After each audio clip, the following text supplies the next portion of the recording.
All right, bear with me, guys. I'm just working on.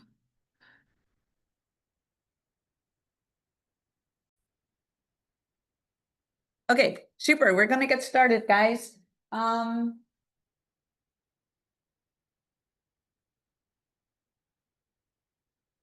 So I want to check in with everyone. How was your how was your weekend? I'll start with you here, Luke, since you're here in person. Tell me. One person today? Yeah, well, everybody else is on Zoom. But yeah, Vacation, have a weekend off and everybody gets on Zoom? I know. So, okay. So I'm starting off with Luke. Tell me, how was your weekend? How'd everything go? Very good. Uh, The feeding the soul thing that you said last week, got moved into my first house. So Yay. that's kind of very life changing. Congratulations. It's closed on it? Closed last week, got officially moved in this week. Look at you. Wow, congratulations. That's a big move. Kind of tossed around like a investment property in Kenai. And I floated the idea to a buddy of mine from the army that's in North Carolina right now. Mhm. And he might be like kind of business partners with me on it, so Fantastic. that's very exciting. Excellent, good. And how were your conversations this week in addition to that? They were a little slow because a lot of moving, getting the house situated and everything, so they were a little slower this weekend. Yeah. But I'm gonna take that this week. Good. All right, awesome. Yay. Well, thank you for sharing. I'm gonna hop up here on Zoom. Okay, Toby, tell me, how was your weekend? What did you do that was soul filling? And tell me what challenges you were facing, or how did your calls or contacts go? Ooh, so this weekend, we went camping in Seward, and I made a couple calls, but just the cell service that I had out there wasn't the best. But the biggest battle that I had was just actually fishing in itself while I was out there. Yeah. Hmm. Well, good, good. Okay. Well, good. I know this weekend could feel a little challenging to do things. A lot of people were either fishing or hanging out with family or gardening or whatever you were doing. So we're gonna hit the ground running today. Today is our Monday. It's Tuesday, but it's our Monday, and we're going to get going here. Okay, Kelly, tell me about your weekend. What did you do that was soul filling, and what did you do to feed your business? Uh, we did a bunch of yard work. Mhm. So we have no yard, so we moved a bunch of dirt around, got rid of some rocks, Mhm. hung out with the kids, went to a park. As far as I went to some open houses, I went to like 4 open houses between Saturday and Monday, Okay. which was good to because I've never done that. So it was good That's to see fantastic. how different people do things. Yeah. And then I did keep in contact with some people, was following up on those who might be coming up this way, PCSing, and it was a good weekend. Fantastic. Yeah. Good. What's one aha that you learned from an open house just walking through? What was something that you're like, ooh, that's a great idea? Um, just having like snacks because I took my kids to a couple because I was like, if you come with me, we'll go to the park after. Um, and so they were like, oh my gosh, a cookie, you know what I mean? Like just to be more inviting. So Cool. yeah. Awesome. Thank you for sharing. Thank Uh-huh. you. As you get Cameron. a little bit older, you can take them with you and you write it off on your taxes because you pay them to come. Yeah. Oh my Just goodness. saying. Take advantage of the tax code when you can. Oh my gosh, Ryan. Yes, that's for sure. All right, tell me, Cameron, how are you doing? I'm so good. I did a little kayaking this weekend and got active. I was able to play in command for the first time, so that was interesting. And I also attended an open house to see what that was like. So a lot of big things. Yay. Great job. Thank you. Wonderful. Good, good. I love kayaking. That feeds my soul. Cool. All right. Arian, tell me about you. How was your weekend? Okay, so um we it was kind of a combo of we had fun as a family, just spent some time together. Just kind of a lot of quiet time too, because we're always going, going, going. But then we also attended a barbecue So that was fun because that gave the kids a chance to, just play with all their friends and stuff. But then in the meantime, I was just making connections and kind of taking advantage of the time, letting everybody know that about, that I've got my real estate business back going. So that was very productive. Oh, good. Yay. Way to have conversations. Good job. All right, Holland, checking in with you. Tell me about something you did that was soul filling, and what did you do to work on your business? I have some family in town from Portland right now, so that was really nice to just hang out with them and kind of toot around town with the kiddos. And then as far as biz goes, I had gotten, I think from doing more social media, honestly, it was like really correlated. I think I mentioned that I had a listing lead, and so I went over and went and checked out this property and chatted with her and kind of like made plans to get some paperwork signed soon. And then I also had photos done on another listing that is coming soon, which was great. And I kind of had a learning moment there because this property has 3 structures on it. So there's 3 different units with tenants, and I realized that my communication needed to be better and clearer because although one of the tenants had vacated, they also locked the door, and I just don't have keys yet. So that was a bummer to get locked out during photos. But Oh, yeah. yeah.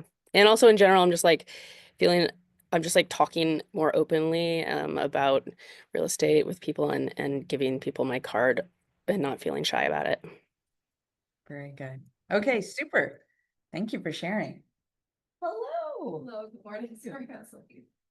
Tell me about your weekend. So we're going through, like, what did you do that was soul filling, and tell me what you did to work on your business. Appended a house, so that was Friday, stayed up late writing an offer, Saturday morning appended it, and then decided I warranted a Saturday and Sunday to include a link of no reception, which was really nice, to kind of disconnect and not have to deal with my phone. I did what I needed to for the weekend, came back and worked Monday, but the no reception Saturday and Sunday was lovely. Sweet. Spent time with my kids and with my writing and hung out with friends, campfires. It was lovely. Good. And Oh my the gosh, I lakes, love favorite. that.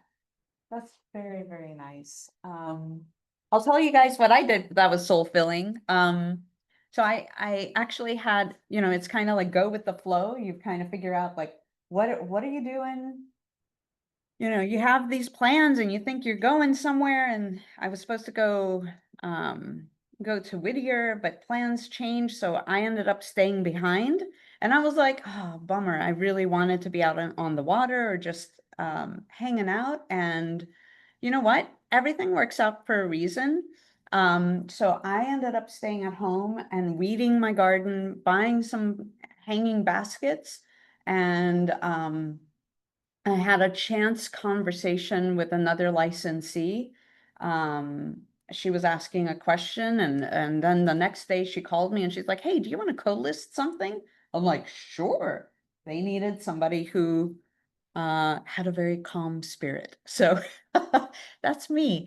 So she offered me that opportunity. So we're going live tomorrow.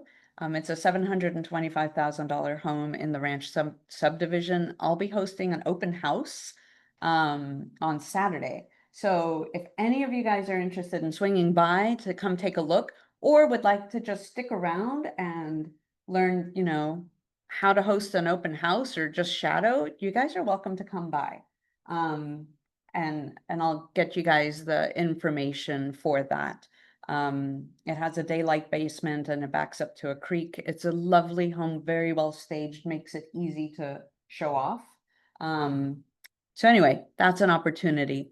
Again, I'm just going to put a plug in as far as next weekend is concerned. If you're looking to shadow anyone or an open house, Taylor Holfeld has offered.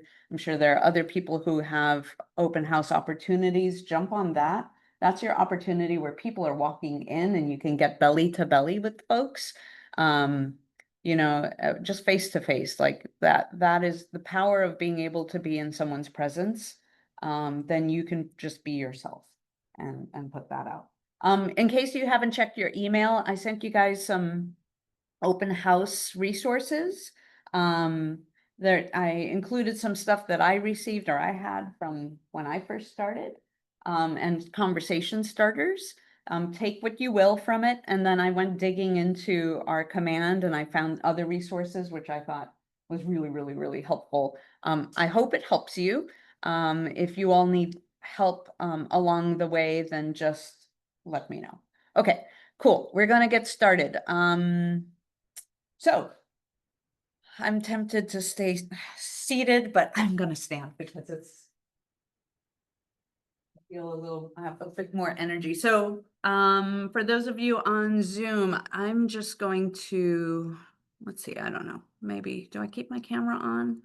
We have a little bit of a unique situation because I don't have Brian's, little owl viewer thing with the 360 and I'm in the dark here. So maybe I'll just talk and pace and we'll see. We'll go from here and I'll check in on you guys. On Zoom, here's the thing. I want to continue teaching and having this be very engaging and helpful to you. Let me angle my camera because I feel like I'm talking to you from my waist down. So I really want to be helpful to you guys, and so definitely like interact. If I ask a question, jump in. Like I want you to get like 1000% out of this class. And if you guys have questions, then just hop in and be like, hey, question, and jump in from there. Okay, so let's go ahead and get started. All right, so we're gonna move into capture more leads. Let me see if I can get this going. Okay, super.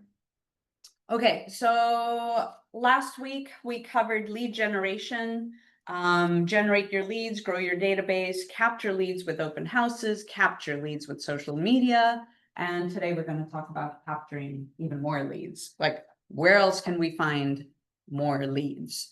Once we complete this module, this is all lead generation. This is what's feeding your pipeline. Then we'll move on to lead follow-up. Okay. So this afternoon we'll have Ed Walden is coming in this afternoon to teach lead follow-up. And he's with the Dar Walden team. So, okay, we'll move right in. So today's agenda, we're going to go right into systems that work, prospecting versus marketing. Close that up. Okay. Gold mine of referrals, more sources, capture every lead, recaps, ahas, and then we'll cover our daily success system. Okay. So someone here, can you guys read this for me? You love people, but at the same time, you haven't yet learned to love hunting. Yeah. What are your thoughts on this? Sounds kind of funny, doesn't it? It's like, yeah, right? It's like, wow. But you know, in essence, we're hunting for people that we connect with. That's really it. What is the vibe that you're putting out there? And who are you attracting? And it's, think of it as a game. Like, all right, this is the ideal client. This is who I want to attract into my circle. This is who I want in my sphere. Who is your ideal client? And imagine that. And I'll give you kind of like something that I've done in the past where it's been like, I imagine who is like the demographic that I want to serve. And for me, and yours may be different. For me, my demographic, I wanted educated professionals. I wanted to work with like older people who were maybe retiring, or like towards the end, like they were in transition, their kids were leaving home. I envisioned like they're well educated, probably in the medical field. And I'm like, well, what would they look like? So I Googled like older couple and I looked to see like, what would they look like? And I printed a picture of an older professional couple. And And so I printed that out. And then what was the other demographic I wanted to represent? I wanted to represent families. I love families. And I want to be able to help families move into maybe their second home. Maybe it's their first home. Maybe they're moving in from out of state. So I printed a photo. So I printed a photo of a family.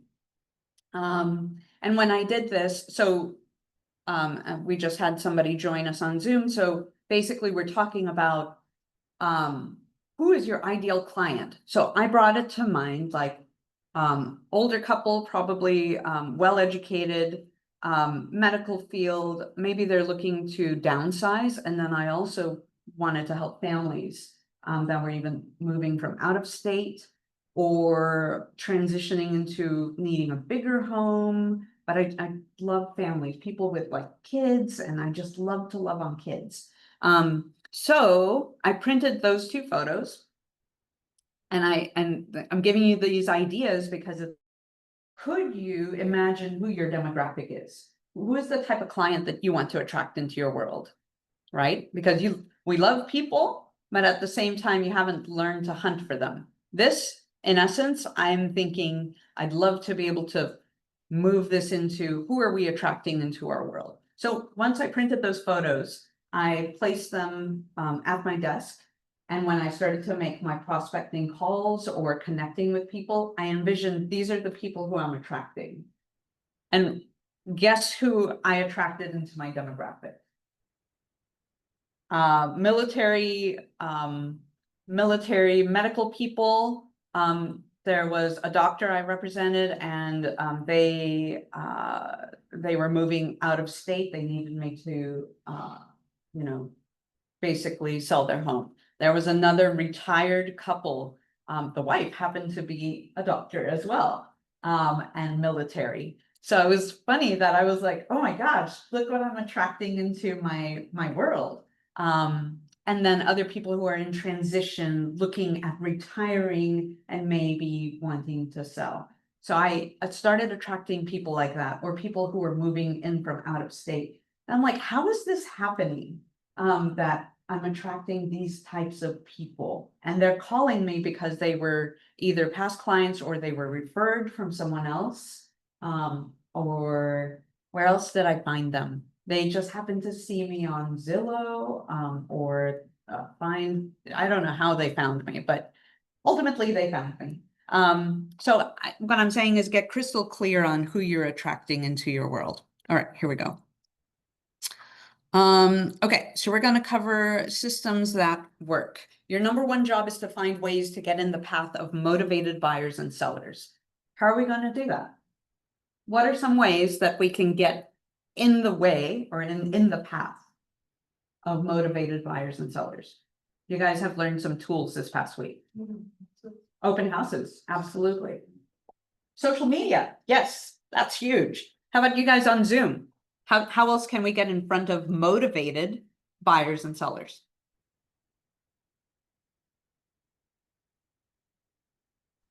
Well, sorry, Brian here. This weekend, I was able to go out to Eureka and get up with a bunch of like the riding clubs, and there a bunch of guys were looking for shops and everything. So I was able to sign one person this weekend on the AREC. Woohoo! Yes. Oh my gosh. Yeah. So you're doing something that you love or that you enjoy, and then you're getting around people in your own social circles. Absolutely. Great way to get in front of people, but then in the path of motivated buyers and sellers. And great job, Brian. Like, kudos to you. That's like, dude, you're like on fire. You're like, I've talked to these people. I talked to these people. And it seems like you're creating opportunities based on like conversation. This is great, guys. Okay, super. All right, we keep going. So the 2 M's of lead generation, message and method. Okay. So when we go into message, let me just flip over here. I got all excited.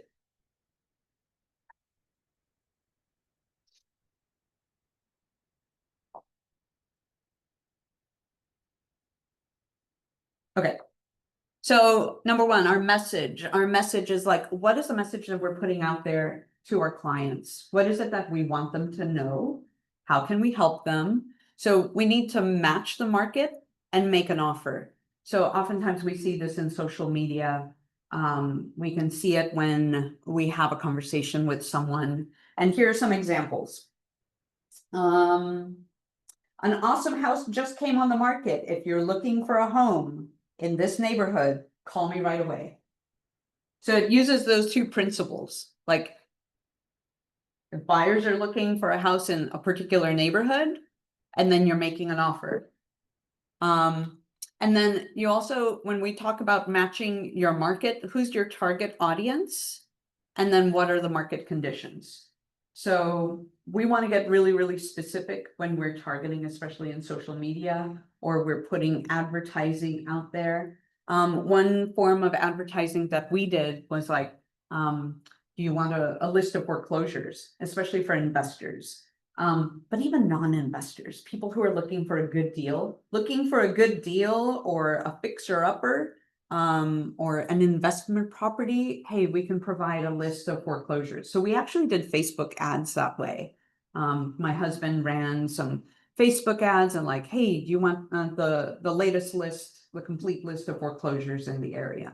And that was his niche. He really got into foreclosures. And we got leads, people who were inquiring, wanting to take a look at a particular foreclosure. And actually, more times than not, they didn't buy that particular home, but it was creating that connection and value. Then we were able to help them find something else. Okay. And then also we're going to go on to message, make an offer, direct offer, indirect offer, and then the response. So you can make an offer as far as like, here, let me read a couple of other examples. Interest rates are the lowest ever. They're not right now, but when they were, but you can always offer, like, for example, you can tag team with a lender, and it would be like, curious about interest rates. Let me just finish reading this and then we'll go. So interest rates are lowest ever. If you're considering buying now or thinking about refinancing, I could put you in touch with lenders who can work with you. So you can change, how can we change that first phrase instead of like interest rates are lower than ever? Something that matches today's market. Well, today's interest rates. I'm curious about today's interest rates. You can pose a question and then you can offer to put them in contact with a lender. And oftentimes we would create opportunities to do that. You don't have to do something necessarily special. You can also put something on like social media. You could do like a very quick interview one-on-one social media with a lender. So you don't have to do all the talking. You could just come from contribution and ask questions. But wouldn't that be a great tagline to put out there for social media to be able to capture their attention? Here's another example.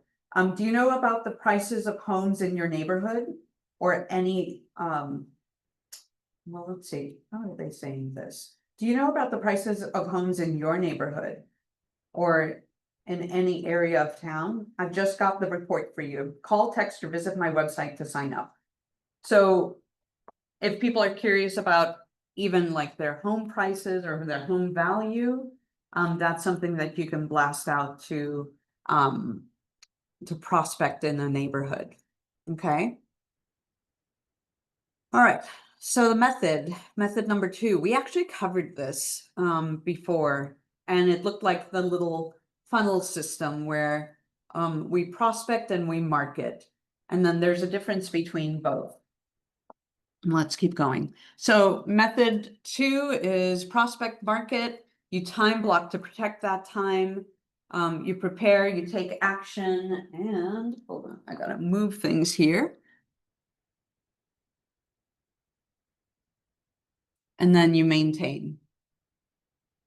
So there are a couple of things when we talk about prospecting and marketing. There is a marked difference between the two. And we'll actually be touching on that. So leads are everywhere. We can approach people, we connect with people, and we ask for the business. Okay. Any ahas? Any questions? Any thoughts? I don't think it's specific. I just think I'm not specific. So Yes, and very, very important. So in case you guys didn't hear that, getting specific. Like really getting specific. What is it that you want to chime in on and focus in on with these clients, with the leads? And what's your, and always knowing your value proposition. If you all haven't completed that, that was in some of our earlier work, I think in either session 1 or 2, we talked about our session 1, yeah. We talked about our value proposition. If you haven't completed that, there's a worksheet there in session 1 for you to be able to complete it. Your value proposition is really how you're going to express to others what it is that you have to offer to them. Okay. So now we're going to go into the difference between prospecting and marketing.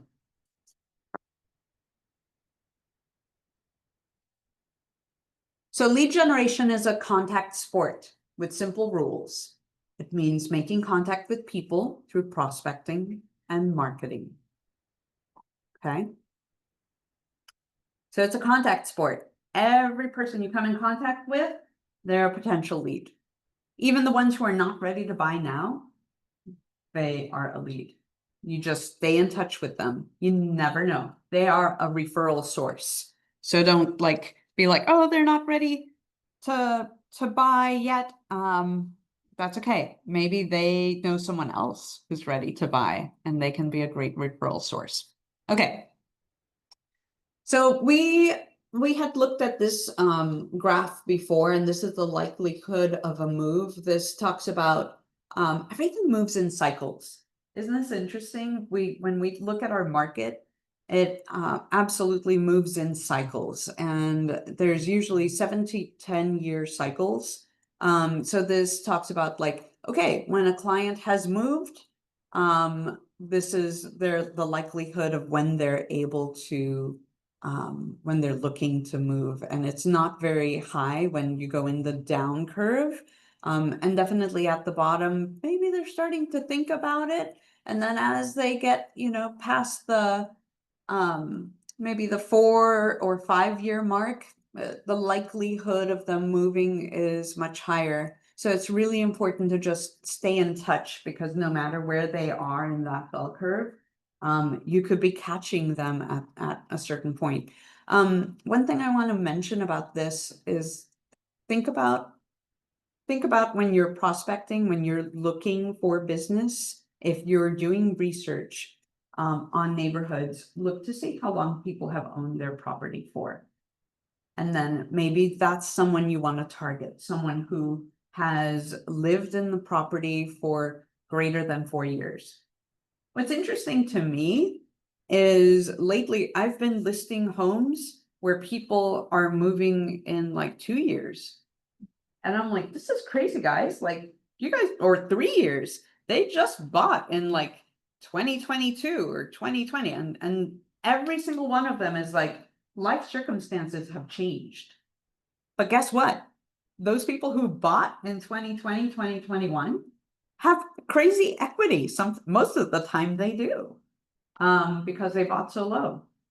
And another opportunity there would be if they're a VA buyer, there's an opportunity for an assumable loan. So maybe future buyers could assume the loan at a lower interest rate. So these are just little nuggets of wisdom to collect along the way. So you see opportunity everywhere, and we can create opportunities for our clients to net the most amount of money, depending on where they're at on this graph. So being able to just have that mindset of, okay, we're going in these cycles, even with interest rates, even with where we're at with low inventory, this will shift. It just means that you have to do a little more hustling and having a bit more conversations. But get out of your head. It's all about who's the next person I need to talk to? Who's out there that I can help? Okay. Okay. So prospecting versus marketing. Do you notice prospecting's at the bottom? This is like the foundation and marketing is up top. So with prospecting, I'm going to start here at the bottom. You get immediate results. You're proactive and it's time intensive. It can be. And guess what? It's free. Prospecting is free. It means conversations. It means getting in front of people. You can cold call. You can have open houses. That's prospecting. Marketing, long-term results. It's passive and money intensive. Okay. Okay, so here's some prospecting examples. Okay. Just take a look at those here. So phone or face-to-face. You can have like for sale by owners or expired listings. In case you guys missed it, on Friday, we covered expired listings and canceled listings. We had a roundtable discussion, powerful conversation, and it was really interesting to be able to pick up on that. Actually, this listing that I got was a canceled listing. So it's a matter of having conversations. And it doesn't cost you anything. Circle prospecting, neighborhoods, apartment complexes. Ooh, have you guys thought of that? I did that once. And that's something that should probably go back into the system where it's like prospect apartments, because who's in apartments? Renters. So yeah, I think that's huge if you can do that. Recently sold listings.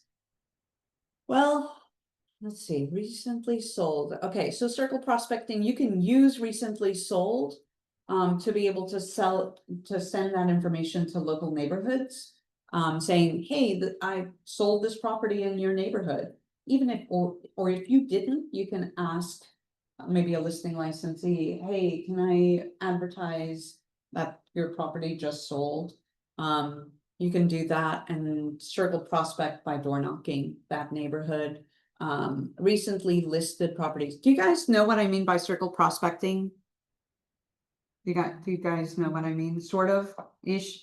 Okay, circle prospecting means so neighborhoods, apartments, recently sold listings, recently listed properties means that's your like target, and you're going to advertise all around it. So in that particular neighborhood. So it's giving you a theme and a reason to be able to talk to people in that particular neighborhood.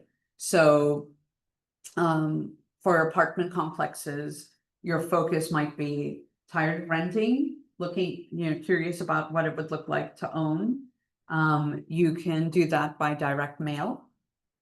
You can send them direct mail, or you can door knock the neighborhood. And so that's circle prospecting in that particular niche. And then just like I mentioned, with just sold or just recently listed, like I'm just listing this property, go door knock the neighborhood. Hey, we've just listed this property. Do you know anyone who would love to be your neighbor? That's a door knocking opportunity. Especially if you're like, man, I just don't have a lot of money. You have feet and you have paper, go. And just door knock and do it. Does that make it clear? And I think with the apartment thing, like if you do go to an apartment, you might want to look up like how much the rent of that apartment is. So that way, if somebody does call you back, you kind of already know like, okay, if the rent's this much, like the mortgage roughly around that would be X price on a home. I have 2 listings I know of that are in that price range. Beautiful. Absolutely. Doing your homework ahead of time. I think that's really, really important. And it's fascinating to have watched how rents have gone up. So even if you know, like, what's the price per square foot for a rental. It used to be, and this was last summer, it was like $1 a square foot, and now it's like way higher. Probably, My mortgage is $2.25 cheaper than my rent was. wow, that's crazy. Yeah, so in case you guys didn't hear that in Zoom world, yeah, he's basically saving over $2 a square foot, difference from renting and owning. So being able to have those statistics or that information, and, you know, send it off to renters and be educated and help educate them, that would be great. Okay, number 3, community outreach, like charity or volunteer work. I mean, we just did this with Red Day. So what a great opportunity to put ourselves out there or be like, hey, you know, reaching out to people and saying, this is what you want to do to serve the community. Or even like as Sharon Shaw Realtor, like I'm passionate about something, you know, pick an organization. So I would love to help donate or offer volunteer hours. And could you post that on social media? Absolutely. So it doesn't necessarily, you don't have to wait for Red Day. You could just be whoever realtor and go and help the community, see where the need is, and maybe offer to do some fundraising for them, where you need to do like a coat drive or like food drive, whatever. Whatever your passion is, it could even be for an animal shelter. Go there. Okay, let's move on. So number 4, key relationships. So corporations, builders, banks, third-party data companies, and investors. So you can join investing groups. That's how actually I got started in real estate. We were new to the area. My husband and I were interested in investing, and we just went to all of the investor groups. I wasn't even licensed then. The whole reason to get licensed was so maybe I had an in for investing, and it just turned into something else. And then that's networking opportunities. With banks, something that's really interesting, Tyler Bobo actually has sold a number of properties to the bank tellers, and is just having those conversations. And it's fascinating. Building key relationships with builders. Sometimes there are builders that are unrepresented. Or like even offering to host open houses, and knowing that process and learning and getting right into that. So yeah. Let's see, teaching, speaking opportunities. Yeah, if there's something where you have a niche, like you really want to study and get good at it, then I recommend you teach it. Even if you're like, I'm not ready, learn as much as you can about it, teach it, and it'll help you develop those skills. Yeah, and a lot of that can be free. Like you want to create like events for teaching about, let me think about first time homebuyer class. That's an opportunity. Or maybe you want to teach about, you know, some common mistakes to avoid when listing your home. You know, you have opportunities, and it doesn't always have to be in person. It could be online, or you could host a webinar. You can, yeah, lots of opportunities there. And you don't always have to be the solo person speaking. You can invite, maybe what if you had an opportunity where you're like, hey, even if it's on social media with your phone, and you're like, hey, I want you to introduce you to this home inspector. Hey, what are the top 3 things that buyers should be looking for when they are having a home inspection? You know, or whatever. I'm just throwing stuff out there. Or go meet with an engineer, like, hey, with wells and septics, what is something that we need to know? Like, what are your top 3 tips here? Short and sweet, and it's a great opportunity to be able to make yourself seem like the expert, and to be able to offer information out there. Meals. That's interesting. I haven't come across that one, but I definitely love to feed people.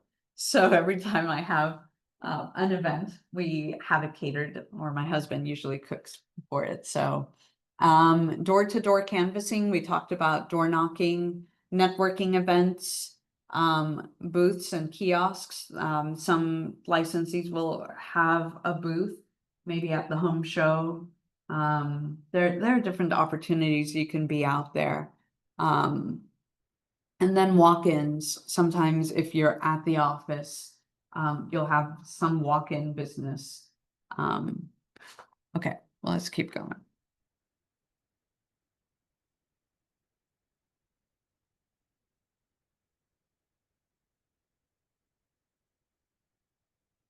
Okay.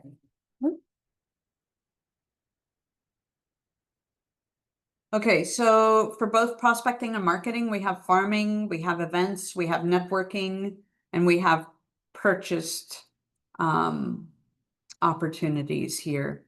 So with farming, we have geographic and demographic.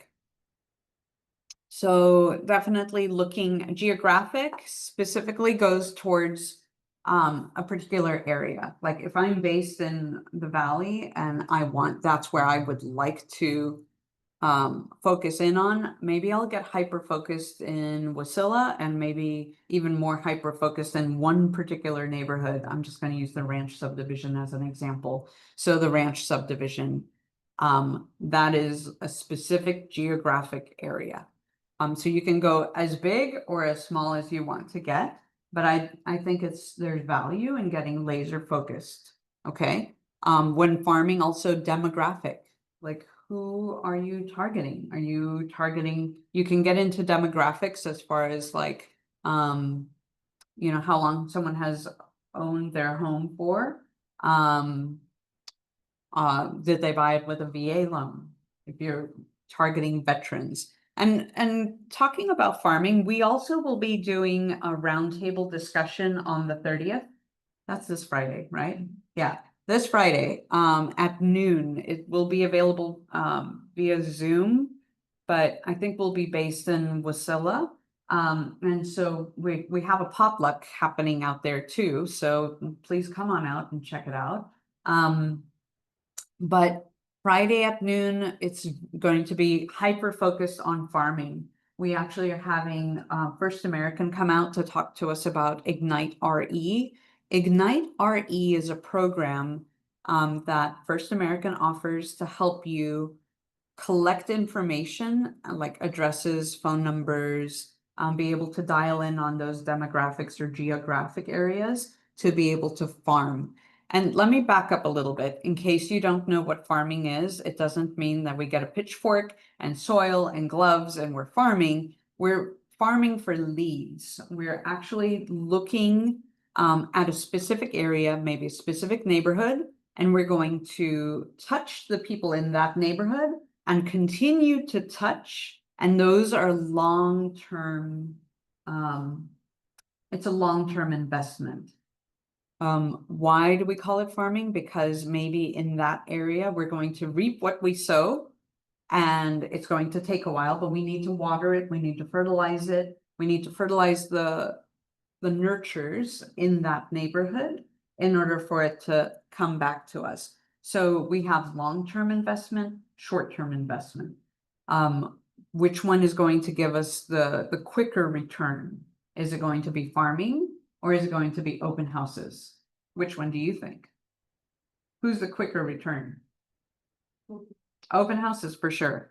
Why? Because most buyers that are coming in are looking to buy potentially now.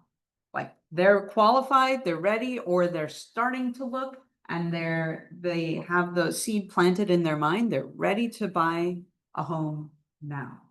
So with farming, we are putting ourselves out there in a particular neighborhood and offering to be of service with at least a monthly touch in a particular neighborhood, so you stay top of mind. And here's the thing, I actually farmed one neighborhood and I got, I'd like to say 7 pieces of business in 3 months. And what I did was I opened house that neighborhood specifically. And it was one particular house that was like a new construction home, and I volunteered to hold that house open until it sold. And then when that one sold, I held an open house in that same neighborhood.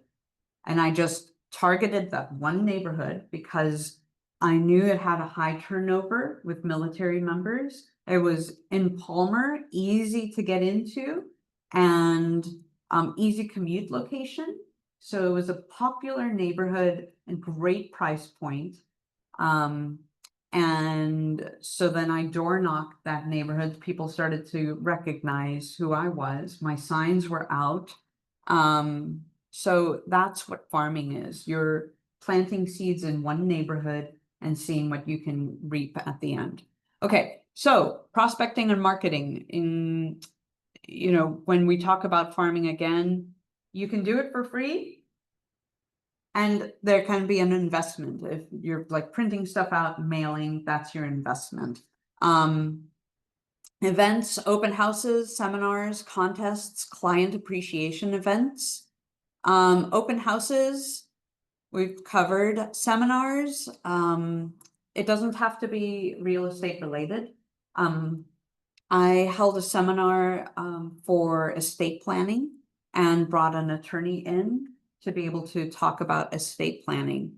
And then we catered the event. Whatever it is that you think your clients want to know about, maybe if you're into gardening, what if you hired a master gardener to teach people how to compost? You know, or whatever it is that's interesting to you, or let's say you're into hunting and fishing. Maybe hire someone to come give a talk about something in regards to that. I'm thinking even like my husband likes cooking, so we actually did an event where we taught people how to use a sous vide. It's a form of cooking, like this wand where it circulates water and keeps it at a certain temperature, and it's a form of cooking. So we held a seminar for that. You can do contests. I've done this in the past where you hold a contest like, hey, leave me a testimonial and get entered to win this, you know, a prize. And whatever that prize is, you know, some people it could be like a gift card to the Nordic Spa, or it could be dinner for 2 at some fancy restaurant, whatever you think people would like, offer that, but then have them do something for you in return. Client appreciation events. I've done a ton of these. I've done client appreciation events where you can take people out to a movie. You can like rent the movie theater, and but out in Wasilla, we've rented it out, and it's usually morning. So I'm like, breakfast popcorn. It sounds great. But yeah, clients were really, really appreciative. And I also invited, I networked and invited people from title, lenders, and home inspectors because I wanted to tell them thank you. So great opportunity to put yourself out there, especially if you don't have like large clientele. You can wait to do this, but it costs money. It's an investment. It's showing your clients, hey, I really appreciate you. I did something else where I did a photo shoot with clients. I hired a photographer and did family photos. We did that, and it was beautiful mountain background, family photos. It was around Mother's Day. There was another one, we did a client appreciation event, hired a photographer. It was a fall theme, so that was really nice. And then we did like games. We hired like an axe throwing trailer. So, you know, we've given away like fishing charters, so people can go out on a fishing charter. So yeah, I mean, make it fun, make it you. But this costs money. Or you can do it on a budget, whatever works for you. But for now, you have like free opportunities. Also, I'm just giving you a bunch of ideas, guys. Networking your sphere, your past clients, allied resources, and agents. All right, I'm gonna pause here. Do you guys have any thoughts on ways to network? Who could you network with and what are some opportunities there? I think probably like the best way is just by doing what you enjoy doing. Like Brian was out riding this weekend. Best guys got a buyer. Like I'm volunteering with like the Fallen Outdoors, and I have a free fishing trip going on Sunday, like a charter out of Seward. So like I'll be with a bunch of other veterans that actually could be looking for a home as well. Yeah, that's And- beautiful. I enjoy fishing and it's free, so. Yeah, why not? absolutely. Yeah, Yeah. that's a great networking opportunity.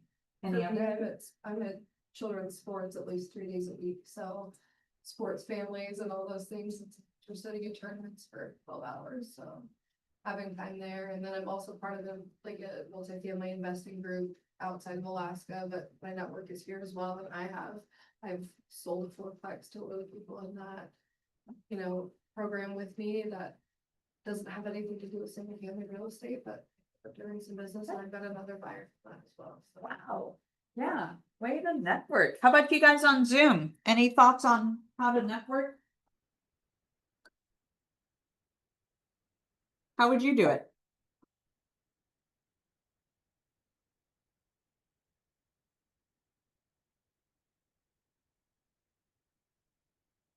Going once. Going twice.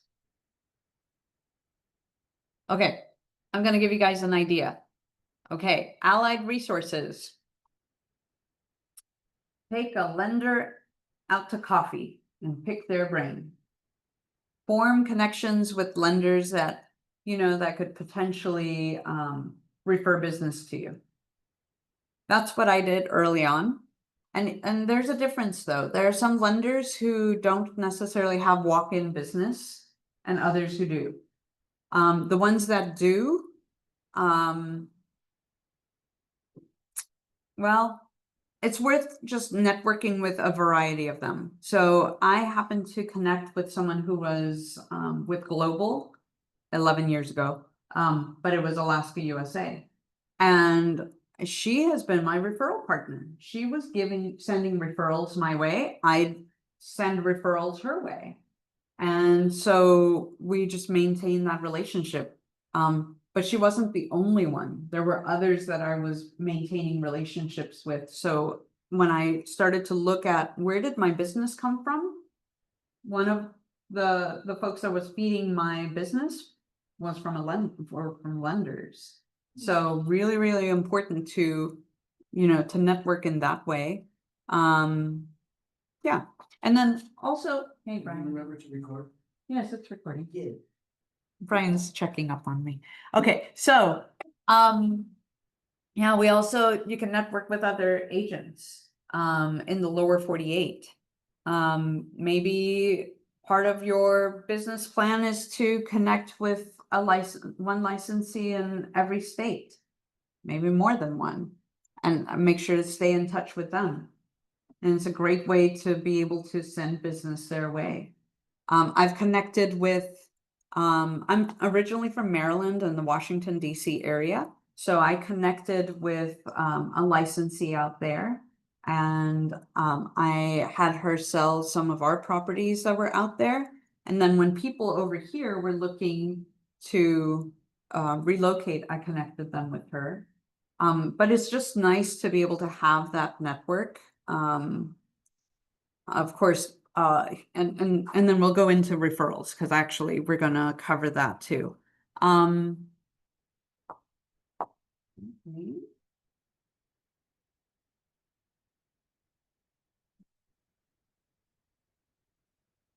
Okay, and then there's also prospecting and marketing through purchased referral networks, advertising networks, and then the very bottom says clientele. So you could purchase an opportunity to be able to get in front of people. I've done it in the past. Sometimes we've had some good return on investment. Sometimes buying into being part of a group or advertising, and having them market for you or help you with your social media presence. When you're just starting out, I can't recommend enough to just start out free. Free is perfect. And then once you start to get your feet under you, then you can start to think about carving out a portion of your profit specifically for marketing. Have a marketing budget. So feeding a budget so that way, great, when it comes time to making purchases and moving forward, you can do that. All right, any ahas or any questions? Take a pause here. Okay, I'm gonna take a sip.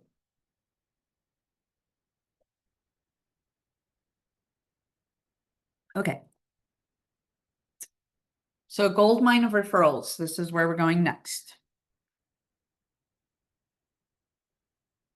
Okay, client referrals. Always provide value by sharing your KW app, share market statistics, and provide a vetted vendor list. So there's some very some nice things that you can do here. Brian has an excellent one where he has all of the vendors, like he'll have local electricians, someone who can replace windows, someone who can do like gutters. So start to collect, you know, contractors and creating a list of your own. So that way, if someone needs a list of contractors, that's something that you can provide, even at closing. Home cleaners is a big one. And here's part of something that I would like to challenge you guys to do as well. Maybe some of your contacts tonight, might be reaching out to businesses and introducing yourself. Hi, I'm a local realtor. I'm looking to connect with local businesses because I'd love to be able to, I'm looking for a plumber that is looking to take on more business. Can you tell me a little bit about your business and da da da? Like connect with people, with the owners if possible, to be able to form that connection. Or if you've had personal experience with them before, or you've had clients that have had good rapport, then do that. Maybe this is a great excuse for you to call some of your contacts if you're like, gosh, I don't know what to talk about. Well, if you know someone had work done recently in their home, or you're just looking for an opportunity to have a conversation, maybe having a conversation about like, hey, you know, I was updating my list of contractors and I don't have a plumber. Is there someone that you have personal experience that you like using? If you do, I'd love their name. I'm trying to put together a contractor list to be able to offer to my future clients. You just put in a plug that, what are you doing? You're creating value for your clients and you work in real estate, and this is what you're doing to, you know, that extra step. So without telling them that you're doing what you're doing, you kind of did. Does that make sense? Okay. Sharing market statistics, you know, we could talk about neighborhood nurtures, and send that to clients. Share your KW app. At this point in the game, if you haven't downloaded your KW app, please do so and become familiar with it. And that way become familiar how you can share it. So play around with that app. If you haven't done so, please do so today. Ask for referrals. So whenever you have an interaction with someone, hey, you know, do you happen to know anyone, you know, that's looking to buy or sell? I'd love to be able to help them. And it doesn't have to sound salesy. It make it just sound like you. Say, you know, I'm really, I'm so excited with what I'm doing. Or if somebody asks you, you know, how's it going in real estate? Oh, fantastic. I'm just really excited about helping people. I love the value that I can share, and I just absolutely love being their guide. Hey, do you happen to know anybody that's looking to buy or sell? I'd love to be able to help them. Did that sound like I was pressuring you to do anything? No. It's just having the conversation and like you're talking to your buddy, your friend. Because people want to help you. You just have to ask. You know, when people are your advocate, they want to help you succeed. And I think it's also important that you come from sincerity. Like you love what you do and you'd love to be able to share this with others. Okay. Reward for referrals. So, you know, offering to take them out to coffee. I think we talked about this a little bit. You can offer to take them out to coffee. You can, you know, if you're not doing the gift card thing, then you can certainly get creative. I like to just thank people for fueling my business. And hey, can I take you out to coffee? I think that would be a lot more meaningful because then you're getting face to face with them and gives you an opportunity to connect with them.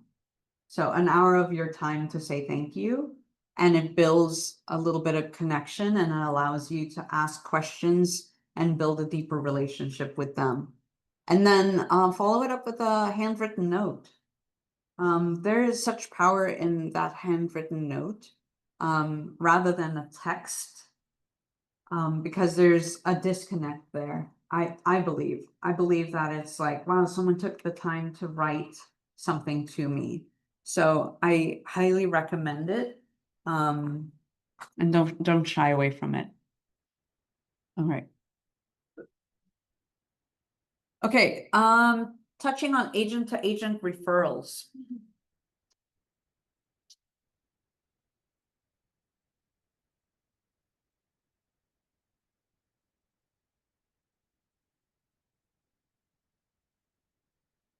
All right, before I actually move on to that, there are a couple of things I wanted to read here. So there are some sample conversation starters in your participant guide. Going back to the client referrals. One of them is like, my goal by the end of the transaction is for you to be so thrilled that you'll tell everyone about me. And who do you know that would like the experience that you've had? Or if I've provided a stellar experience, it would be the greatest gift if you refer me to friends, family, coworkers, so I could provide them with the same experience. So take the bones of that and make it your own. For me, that feels like a struggle to say. When someone's like, gosh, Sharon, I so appreciate you. Thank you so much. I'm like, absolutely. Hey, I love what I do. And it would mean the world if you think of anyone that could use my help, maybe friends, family, or people from work or church, I'd love to be able to help them out. And they're like, absolutely. Actually, I was just talking about you. Great. And then it gives you permission to ask the next question. But just be calm about asking. And don't be afraid to ask even while you're in the middle of the transaction. When there's a win, like, yay, we won multiple offer situation. Thank you so much. Absolutely. This just charges me up, like, absolutely. And then you ask for the business. Okay. Okay. So agent to agent referrals, I want to touch on this. Here's something that's really interesting. Did you know that you could do agent to agent referrals here, right here in our own market center?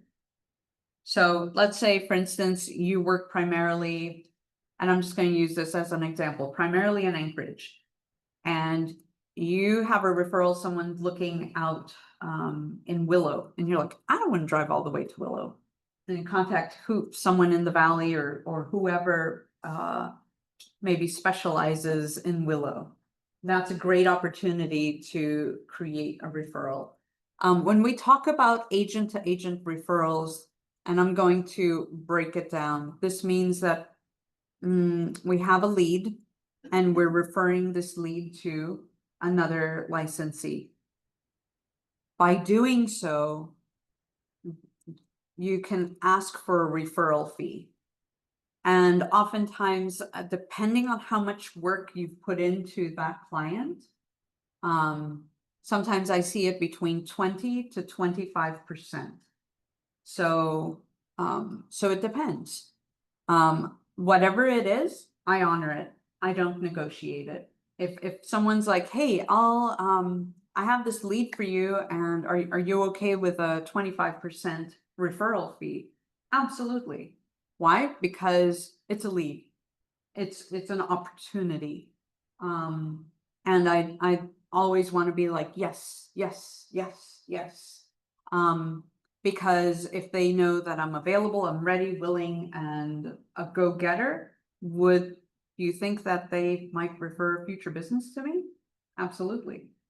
So I want to demonstrate that I am hungry and that I am capable and I'm communicative and I'm open. That's what I want to communicate to people. So, so typically it'll be 20 to 25%. It depends. I don't know that I've ever seen a 30% referral fee, but it could be. But typically it's like 25 to 20% of your commission would go then to the referring licensee. Agent to agent referrals can also occur out of state. We touched on that as well. There was a licensee that I get all these emails from people wanting to make connections from other states. There was one that caught my eye. She actually had an item of value that she emailed along with her email. Her email basically was like, hey, here is a closed home tracker, and it had all these little houses that you can color in once you've closed on your transactions. I will forward it to you because maybe that's something that you want to use, or you can create on Canva for yourself. But an item of value, or maybe you use it as a tracker, like, okay, how many houses do I need to close to be able to meet my goal at the end of the year? And then remember, have a vision board. What is your goal? Why are you doing this? I need to sell X amount of homes so I can take a family vacation. I need to sell X amount of homes so I can pay off this credit card.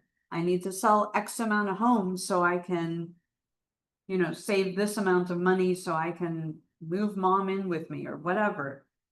Whatever your goal is, whatever fuels you, that gets you up out of your chair to make your calls and to do the work, I want you to make sure to put that on like a vision board.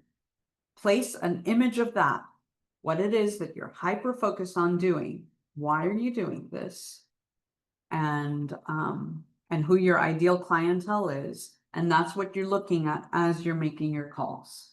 It's super helpful to envision where are you going and how are you getting there, is just by doing the work. Okay, so anyway, so this other licensee had sent that, and I'm like, that caught my eye. So making connections with people. Hey, I'm looking to build my network, my referral network. I'd love to be able to connect. Tell me a little bit about your business. You can just get on to KW Connect and look at, get on command and actually look at referrals. And you can look people up in the lower 48 and connect with them. Or if you're not originally from here, you're a transplant like me, then look up other licensees. And you can call multiple in one area, because maybe they're on a team, maybe they're a solo licensee or agent, real estate agent. Find out about their business. Maybe what's their personality type. I interview people before I refer them to my clients. because I want to make sure that they're a good connection. And sometimes I'll like Facebook stalk them. Not maybe, I always do. I Facebook stalk them. I will look, or I'll look at their Zillow reviews. And see what kind of person is this from my outside impression. And then how are they on the phone? And how quickly are they to call me back?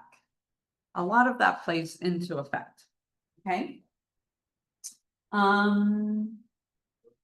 So an agent in your market center is focused on listings and chooses to offer a buyer client to you since buyers take more time. That's an opportunity where you can find an agent to refer a lead to you. An agent may refer a client that's outside the distance they're willing to work, even if it's only 15 miles away. That's happened. And then an agent may specialize in a particular price point, neighborhood, or type of home.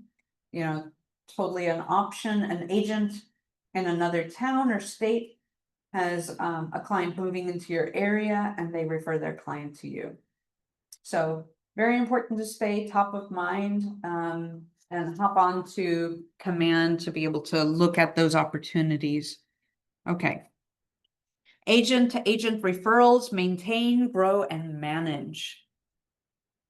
So we want to maintain that relationship. Oftentimes it could be a one and done, like, oh, thanks for the referral, and then you never talk to them again. I think that's a lost opportunity because you have you can maintain a relationship with them. If you stay top of mind, you think they'll refer back to you. I also think it's important to grow your database, find more people where you can refer to, and then put yourself out there and then manage, like put them on a drip campaign. How is it that you're staying top of mind? Send them a holiday card.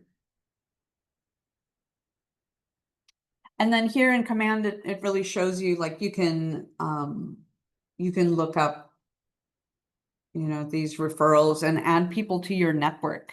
So you'll see the tab at the top of the screen where it says My Network. You'll be able to actually look to see who you're networking with and pick from people there and start to have a collection. It's like, great. It's almost like you have this collection of agents, kind of like collecting baseball cards. But we should have baseball cards for like real estate agents. Wouldn't that be cool? Yeah, with our stats and everything. Like, what's your superpower? Target areas. Yeah, their target areas, their superpower, and whatever. So I think that's really, really important. Even like I would even take notes on, like, what is their disc?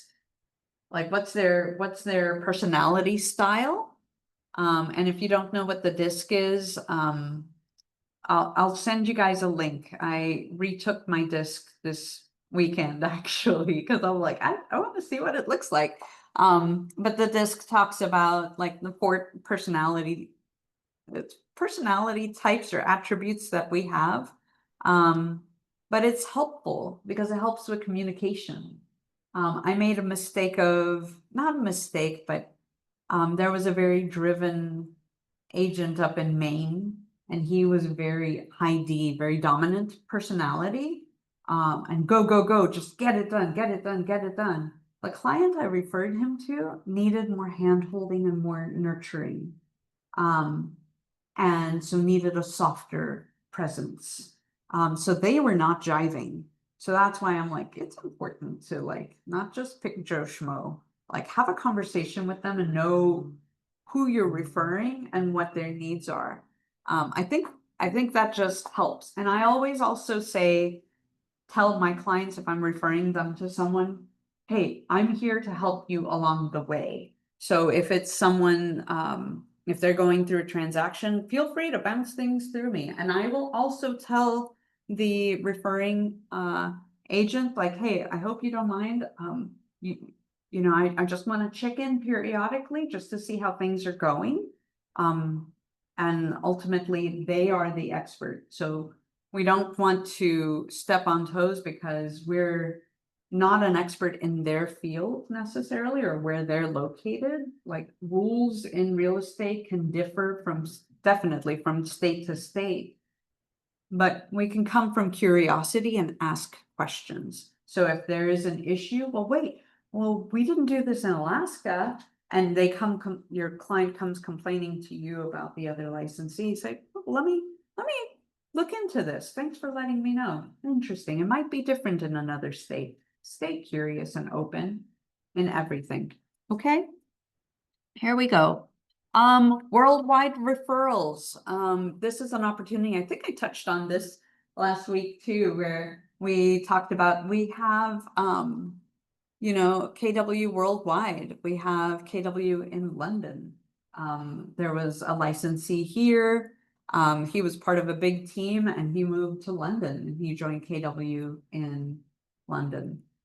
So that's, you know, if you know people are moving to like Spain or Portugal or potentially even Germany, if we have KW there, you can totally refer them and make those connections. Okay. We're almost there, guys. And then we touched on this, you know, making business to business referrals. And anyone that you have an interaction with. This could be your barber, your hairdresser. This could be your mechanic or whoever changes your oil. This could be lawn service. Whoever you have an interaction. This could be your local barista. Think about that. You go in for your regular coffee and you're making connections.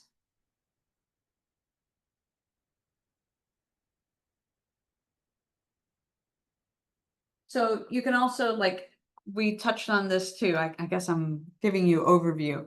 When you have these connections made too, you can do like business to business referrals. There is a business networking group called BNI. So they meet weekly, where it's a group of people. It could be like, usually it's like one person from different industries in a group. So if they had a group, there could only be one realtor in that group. You have to pay to be part of BNI, but that's a local thing that if you wanted to look into, you could do business to business referrals.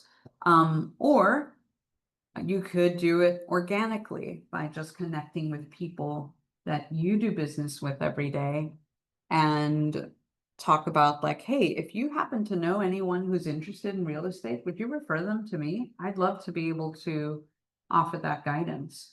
Or here's another idea.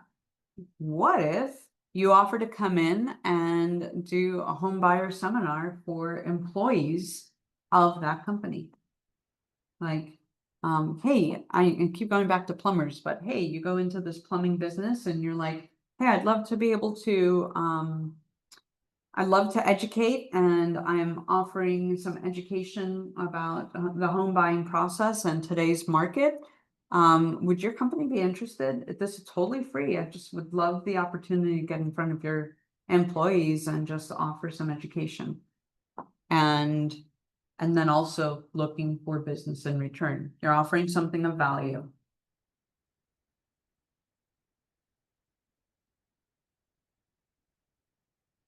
So in your participant guide, you have an area where you can write down a list of businesses that you can reach out to. I want you to take a couple minutes and just write a list, like just 2 minutes, fast as you can, write out a list of businesses that you can reach out to today.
How's it going on Zoom? Can you give me some, here, let's do this. All right, Toby, give me a business that you're going to reach out to. You know, there's truly not one that I can really come to mind yet to really think about reaching out to like that. That's something that I'm just trying to wrap my mind around on right now. Mm-hmm. Okay. Well, I think maybe you can start by reaching out to put together a list maybe of companies that you'd like to add to your contractor list. That could be an opportunity there. Okay, Or maybe, absolutely. yeah, start there. All right, how about you, Kelly? I have a plumber and also a contractor that we had to use when it rained so much in end of January, February, that really did excellent work on our house. And so I thought about reaching out to them to see, you know, if I could use, to use them as a referral or, yeah. Beautiful. Great. All right, Cameron, what business can you reach out to? Yes, so house cleaning service. I've been door knocking in a particular neighborhood, and there is a cleaning service that has been farming all the houses there as well. So that's going to work in my favor. Oh, sweet. Awesome. That's awesome. Yeah, it'd be great to connect with them too. And heck, if they're good, then maybe see about with any of these businesses, not just that one, but with any of them, even, hey, do you guys will you offer any specials for potential clients that I refer you to? I have a list of clientele that I'd love to be able to refer business to, and maybe they give you a special discount or a special rate, That's Worth awesome. asking. Thank you. Yeah. Arian. In the last couple weeks, I had a new home inspector and a cleaner, same kind of thing, a cleaning service that actually canvassed through our neighborhood. So I thought about calling them. Cool. Sweet. Yep. Absolutely. Good. How about you, Holland? I was just thinking about like tree removal companies for fire mitigation. There's programs that you can protect your property by getting some of those fine fuels out of there, or even like water taxi here in Homer. That could be good. Ooh, yeah. Ooh, I love it. That's a great idea. Okay, super. These are really, really good ideas. What did you write down? My next door neighbor owns a well drilling service, so a big company to do that, so that's something, and then I have several friends who are hairdressers and we talk to people all day, so it's always fun to. We've talked about that before. Absolutely, they know when people are moving, they know, yeah. Absolutely. And it's like, ooh, immediately, she mentioned hairdresser. Immediately, I'm thinking like, wouldn't it be fun for you to do a pop-by with some of your friends? And with something cute that they can keep in their station. And it has your name or information on it. And be like, hey, I just, even if you got service from them or whatever of some sort, be like, hey, I really appreciate you and I just wanted to pop this by and, something like that. What would feed their soul, Right. Yeah. I had a cleaner at my house Sunday, so reach out to him. And then I wrote down Alan Warren, who is the husband of a coworker, and he's a property manager. That could be good for people who might not have enough equity to sell, but they can still rent. Absolutely. Absolutely. Networking with people like that for sure. An idea for this in the coffee bar, there's like little very sponsored with the coffee bar, something, businesses. I think that's brilliant. They would certainly appreciate it, and sponsored by like QR code. Yeah, smart. Oh my gosh, you guys are full of great ideas. So I don't know if you guys heard that, but sponsoring like a little coffee bar like at the hair salon or something, or at any business. And then Luke mentioned having your QR code there for with your contact information. I think that's always nice. Yeah, these are really, really great ideas, guys. I was Nice. gonna say my broker just recently rented out our little local movie theater and invited all their clients for a client appreciation, but also made it open to the public, which was really a cool event. Oh, that is really cool. What a great opportunity to network with even more people. Sweet. That's a great idea. Yeah, I hadn't even thought of that. That's a great idea, actually. Super. Thank you for sharing. Anybody else? Any other ideas or things that we want to popcorn in?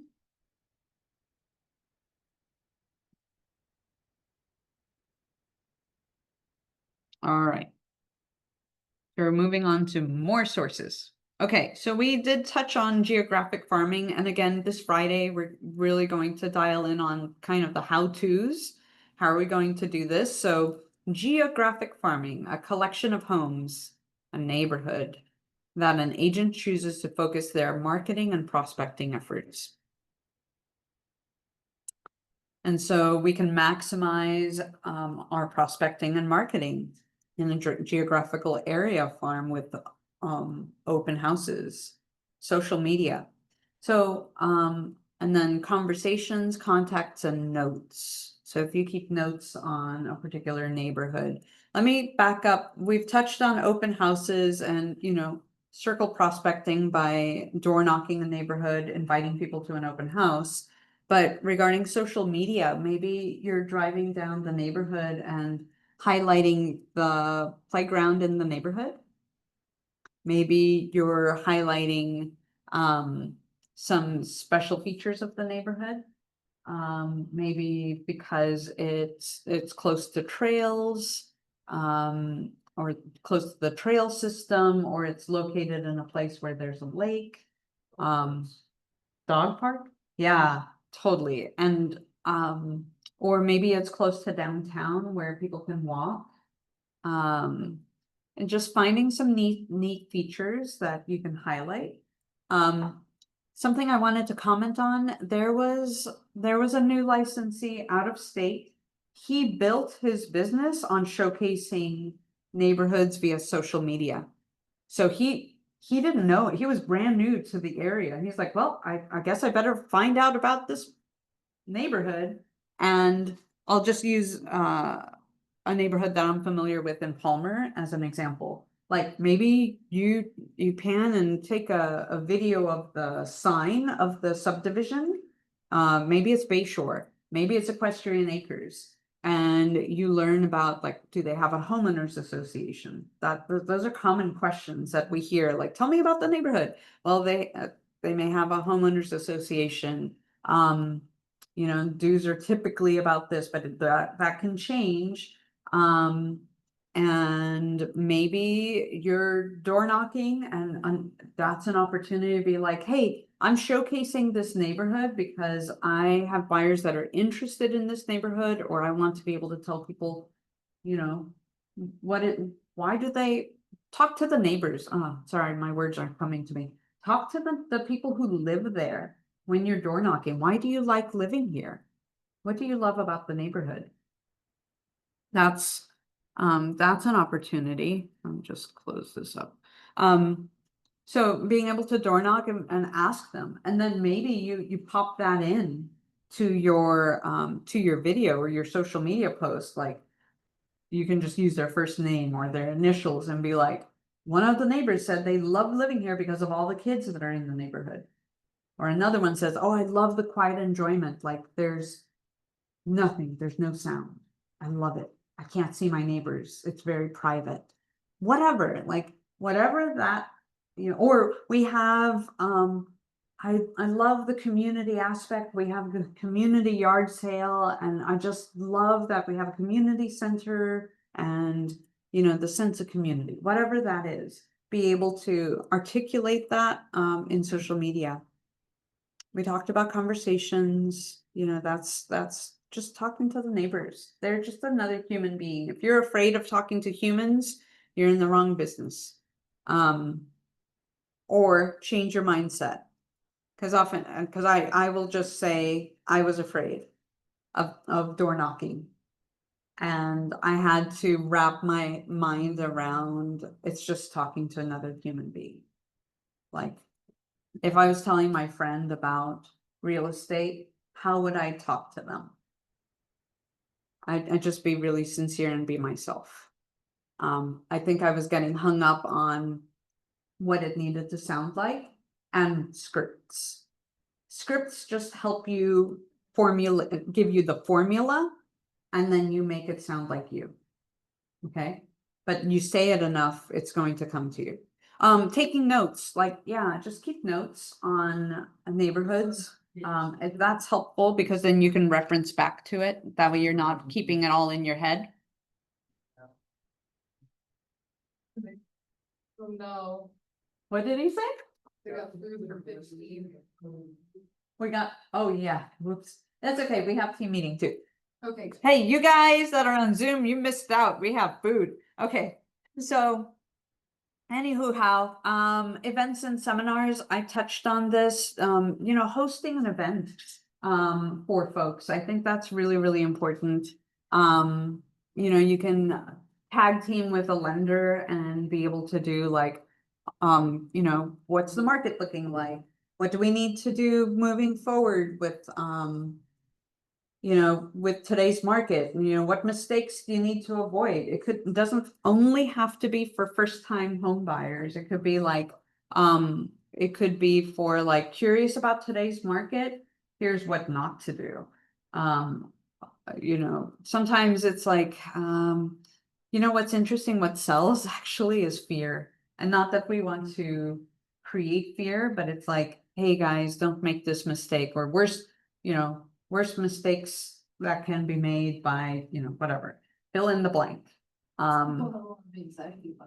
Yeah, people have anxiety around it. So instead of, I'm always a positive person, but I seem to get more response when it's like, what are the top three things top three mistakes to avoid when purchasing a home? I get more response with that than I do with top 5 tips for buying a home or whatever. It's like, what are people's fears? Figure out what that is and be the solution. Find the solution for that and bring that person in. Okay. But events and seminars. So yeah, and it doesn't have to necessarily be real estate related. Have you noticed that we have training and we have people coming in like lenders, or let's see what else. We have lenders, we have home inspectors, maybe we have people from title, having those conversations with your partners or even like contractors that you're getting ready to communicate with. Maybe you're offering something of value that homeowners want to know, and you are being the catalyst for that. Okay. Let's see, what else do we have here? Okay.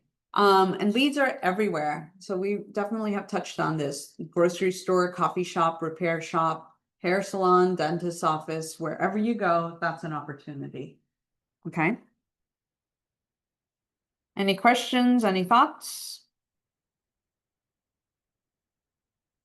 All right, we're going to move into capture every lead. So in Command, everybody you talk to, please make sure that you collect their contact information and that you put them immediately in Command and start them on a drip campaign. And your lead generation plan, connect with your sphere, build and feed your database. So we're continually feeding that database, right? And then, and we don't want to stop that activity, because what often can happen is we get busy when we get into a transaction. We'll get busy and really sucked into like, oh my gosh, I gotta I gotta manage this transaction.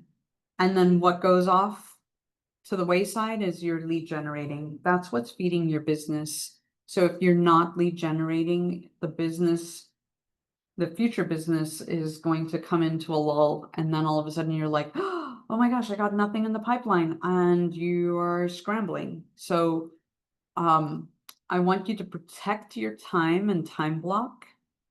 Every morning, get the big rocks out of the way. The big rock is your lead generating. That's supposed to happen first and foremost. Everything else will fall into place. So, capture leads from open houses, put them into your database. Build community with social media and capture leads. We touched on this week, like the 80-20 principle, 80% just being you. Put your personality out there on social media. What are you doing? What do you like to do? What do you do to have fun? What's life with family like? And then 20% is about business. Okay, capture leads, engage people, execute a referral strategy, and then choose a geographic area to focus your door knocking efforts. So again, we're going to touch on this on Friday at noon to be able to communicate the how-tos with Ignite RE, and they're going to walk you through using that tool to help you get information for geographic farming. And then consider events and seminars. I hope that inspires you. So what is one action step that you guys will take moving forward today from all of these ideas that have been tossed forth? We'll start with you, Holland. What's an idea that you can take moving forward? I'm gonna for sure start door knocking when I do open houses and just kind of like dedicate a day or an afternoon to that. Sweet. Awesome. Good. And then be sure to watch that video that I sent. I sent you guys a video link in that email I sent regarding open houses. It gives you ideas on how to have a conversation. Okay. Arian, tell me, what's one item that you'll take moving forward? Sorry, I was trying to unmute. I was kind of thinking the same thing, and also with the farming of the specific neighborhoods. I've done that years back, and it was really successful when I actually did it. So I'm gonna do that again. Yay. Sweet. Thanks for sharing. Cameron, how about you? Yes. So I think networking with the businesses specifically, and going into the businesses to talk to them would help me a lot. Wonderful. Good. I think that's a great opportunity. And how about you, Kelly? I'm gonna go door knocking in the neighborhood we lived in last time we were up here, because I know a lot of the people anyway, so I can like reconnect with them. I think that would be good. Oh, I think that would be wonderful. Great. How about you, Tara? I like the networking businesses thing, and I really do now want to do like a coffee bar for salons of friends, like friends that own salons, like that. So that's pretty. I think that would be Sounds fun. amazing. It would be fun. I mean, and yeah, I think that would be truly amazing. That would help them a lot too. Correct. That's one business expense they can take away. Yes. And it's kind of hands off for me besides, actually, yes, I need it to happen, but yeah, I don't like that idea. Absolutely. And you should put something fun there, like Totally. Like I like have all the a- ideas in my head of like something fun, even like, hey, this coffee bar was sponsored by Tara and like Papa Joe on me or whatever, and like, hey, help me fuel my business. Who do you know that's interested? cute. You know, Yeah, I like that. like asking for the business and being like, interested in today's market? Click this QR code or text me directly. I think you should offer both, because how can they contact you directly, and then the QR code leading to your contact information would be nice, but it'd be nice if they don't have, there are some people who are like, Right. so tell me about you. I think I'm gonna try to reach out to like people from high school that do real estate now. they're all out of state, which is good. I like expanding everything, but you gotta ever reach out to some people on Facebook and whatnot. Cool. Yeah, that's wonderful. Okay. That's a good way to like network. And then also guys start to collect information for contractors and start to build that network. Think about like you know, get a contractor for every what do you call it? Yeah, like a vendor list, but for like get a list of plumbers, like at least 2, maybe 3, and have a list of them so people can choose from. And then heating contractors, a list of people who can you know, pump the septic if that's a thing in your neighborhood or whatever. You know, that all of those things. Or hey, people who have question about title. Right, I mean, that could be a thing too. But just start to put together a vendor list. So for today, definitely I want you to focus on creating those networks and creating that list. Okay. Okay, so I think we're gonna break here. Does anyone have any questions? Any thoughts, questions? Okay. If not, then we're going to go ahead and just break. We're breaking for stakeholder meeting, which will be on the Zoom, the 865-6500 Zoom link.